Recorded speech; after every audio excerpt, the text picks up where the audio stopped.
Halo semua, perkenalkan nama saya Gabriela Buru Pranginangin dengan NPM 2315010208 dari Prodi PGSD. Saya di sini akan menjelaskan tentang HOTS.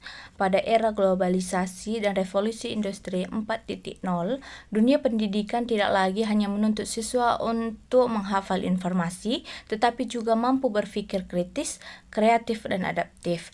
Oleh karena itu, konsep Higher Order Thinking Skill atau HOTS menjadi sangat penting untuk diterapkan dalam pembelajaran di sekolah. Definisi HOTS sendiri secara konseptual adalah kemampuan berpikir tingkat tinggi yang melibatkan proses kognitif kompleks seperti analisis, evaluasi, kreasi. HOTS mendorong siswa untuk meningkatkan pengetahuan lama dan baru, mengambil keputusan secara rasional, dan menyelesaikan masalah yang tidak rutin. Pembelajaran berbasis HOTS ini menekankan pada pemahaman mendalam, bukan sekadar penguasaan materi. Nah, karakteristik HOTS sendiri itu karakteristik pembelajaran HOTS.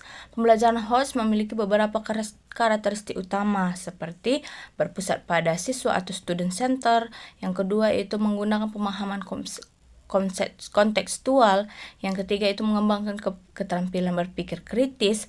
Yang keempat itu menekankan proses bukan hanya hasil dan mengembangkan kemampuan refleksi. Karakteristik ini menjadikan pembelajaran lebih bermakna dan relevan dengan kehidupan nyata. Apa saja sih landasan teoritis dari HOTS itu? Landasan teoritis HOTS yang pertama yaitu taksonomi Bloom revisi. Taksonomi Bloom menjadi dasar utama pengembangan HOTS. 3 level tertinggi dari HOTS sendiri yaitu yang pertama menganalisis. Yang dimaksud dengan menganalisis adalah menguraikan informasi dan menekankan dan menemukan hubungan.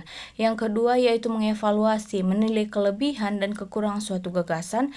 Yang ketiga yaitu menciptakan dan menghasilkan ide atau solusi baru.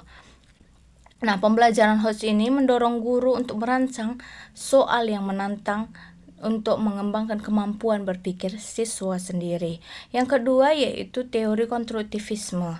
Dalam teori konstruktivisme, siswa adalah subjek pembelajaran dan guru adalah sebagai pembimbing. Nah, siswa membangun pengetahuan melalui pengalaman, diskusi, dan refleksi. Inilah alasan konstruktivisme ini menjadi fondasi utama dalam HOTS. Nah, keterkaitan HOTS dengan pembelajaran abad 21 yaitu HOTS berkaitan erat dengan keterampilan abad 21 yaitu atau sering disebut dengan 4C karena yaitu 4C itu sendiri yaitu critical thinking, creativity, communication, collaboration. Nah, melalui HOTS ini siswa dipersiapkan menjadi individu yang mampu beradaptasi, mampu menyelesaikan masalah kompleks, dan mampu bekerja sama dalam tim. Nah, model-model pembelajaran yang mendukung HOTS yang pertama yaitu model pembelajaran problem based learning atau menekankan pemecahan masalah nyata. Yang kedua yaitu project based learning yaitu menekankan hasil karya dan proses berpikir kreatif. Yang ketiga yaitu inquiry atau discovery learning yang menekankan proses penemuan konsep oleh siswa. Dan ketiga model ini mendorong keterlibatan aktif dan berpikir tingkat tinggi.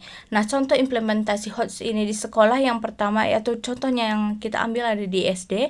Guru memberikan studi kasus tentang kebersihan lingkungan sekolah. Jadi siswa diminta untuk mengidentifikasi masalah, menilai dampaknya, dan menyusun solusinya.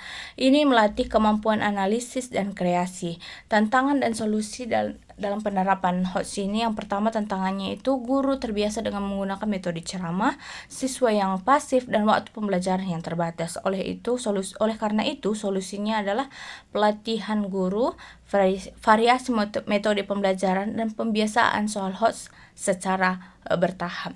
Nah, jadi sebagai penutup, HOTS bukan hanya sekadar metode pembelajaran, tetapi pendekatan berpikir yang harus dipersiapkan sejak dini. Dengan menggunakan metode HOTS ini, pendidikan tidak hanya mencetak siswa yang pintar secara akademik, tetapi juga cerdas dalam berpikir dan bertindak. Demikian materi yang dapat saya sampaikan mengenai HOTS ini.